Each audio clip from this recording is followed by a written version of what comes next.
Horas, selamat pagi Bapak Ibu yang dikasihi Tuhan. Marilah kita mengawali aktivitas kita dengan terlebih dahulu mendengarkan firman Tuhan. Kita awali dengan berdoa. Kita berdoa.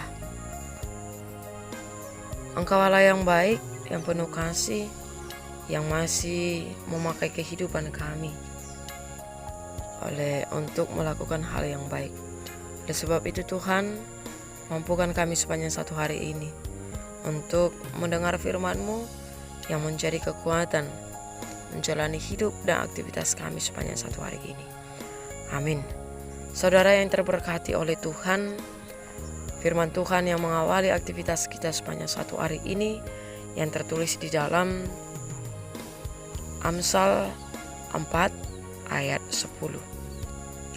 Hai anakku, dengarkanlah dan terimalah perkataanku, supaya tahun hidupmu menjadi banyak. Demikian firman Tuhan.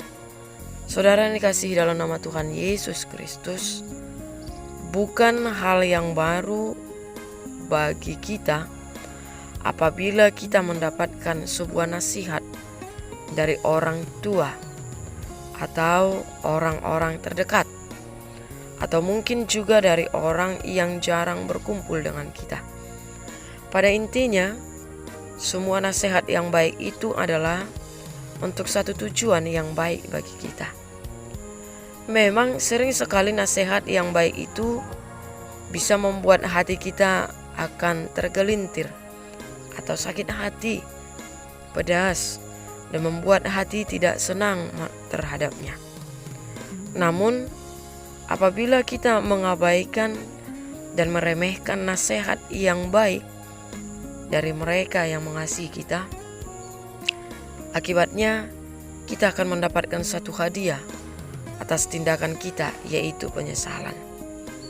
Oleh sebab itu, supaya tidak jatuh kepada penyesalan, penulis Amsal mengingatkan kepada kita, di mana perkataan yang mengandung nasihat dan didikan itu perlu untuk didengar dan diterima di dalam hati. Dalam ayat 10 dikatakan bahwa selaku seorang anak harus mendengar dan menerima perkataan atau didikan dari orang tua. Kata dengarlah diterjemahkan dalam bahasa Ibrani shama, yang berarti mendengar atau mendengarkan. Kata ini merupakan perintah di mana seorang anak diperintahkan bukan hanya untuk mendengar saja, tetapi untuk melakukan apa yang diperintahkan oleh orang tuanya. Orang yang mendengar dan menerima nasihat atau perkataan yang baik akan menjamin umur yang panjang. Yesus juga menegaskan dalam Lukas 11 ayat 28 bahwa orang yang berbahagia adalah mereka yang mendengar firman Allah dan memeliharanya. Memelihara itu sama halnya melakukan firman Allah dalam kehidupannya. Kemudian di Matius 7 ayat 21, Yesus mau mengajarkan hal yang sama, bahwa kita harus melakukan apa yang kita dengar, mendengar dan melakukan firman Tuhan, supaya kita berbahagia dan masuk ke dalam kerajaan surga. Hari ini atau besok kita akan melangkah ke arah yang lebih indah dalam kehidupan kita. Keputusan ada di tangan kita untuk masa-masa depan. Apakah kita ingin berbahagia, diberi umur yang panjang?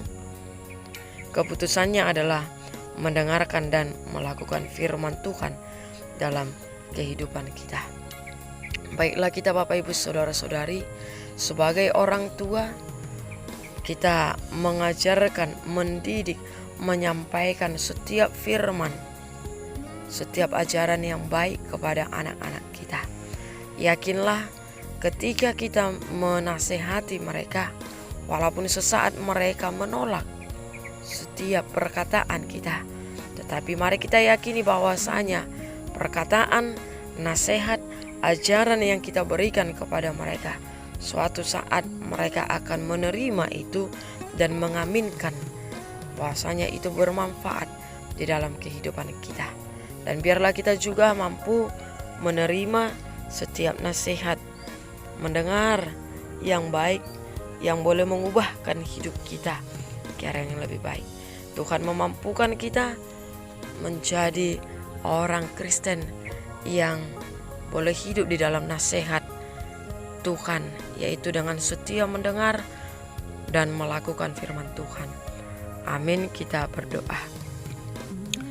Mampukan kiranya kami Tuhan untuk mendengar dan melakukan firman Tuhan di dalam kehidupan kami. Karena hanya melalui firman-Mu, hanya melalui nasihat-Mu, hanya melalui teguran-Mu, kami boleh memperbaharui kehidupan kami. Dan biarlah hari ini kami dituntun oleh kuasa Roh Kudus-Mu melakukan aktivitas kami sesuai dengan kehendak-Mu. Terpujilah Engkau hari ini Tuhan kekal selama-lamanya. Amin.